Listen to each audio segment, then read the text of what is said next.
यानंतर एक breaking news आहे। तटकरे कुटुंबाविरोधात महेंद्र थोरवेंनी एल्गार पुकारलाय। महायुतीत राहून तटकरे कुटुंबियांनी गद्दारी केली असा आरोप त्यांनी केलाय। तटकरे कुटुंबाला सरकारमध्ये सहभागी करून घेऊ नका असं आमदार महेंद्र थोरवे यांनी म्हटलेलं आहे। तर कर्जतचे शिवसेना आमदार महेंद्र थोरवे यांनी सुनील तटकरे आणि त्यांच्या कुटुंबियांविरोधात एल्गार पुकारलाय। कर्जतमध्ये राष्ट्रवादीचाच उमेदवार अपक्ष उभा करून त्याचे सर्व नियोजन तटकरे आणि त्यांच्या कुटुंबियांनी केला।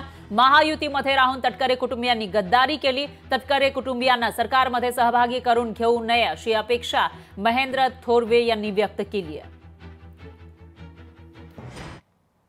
सत्तेसमोर आलेला आहे ना का हा राष्ट्रवादीचाच उमेदवार त्या ठिकाणी अपक्ष दिलेला होता। त्याला सगळं आर्थिक बल पण देण्याचं काम केलं, प्रशासन सगळं हाताळण्याचं काम केलं, सगळं काम सुनील तटकरे या ठिकाणी आणि त्याचे परिवार या ठिकाणी करत होते। त्यामुळे त्यांनीच हे केलेलं आहे।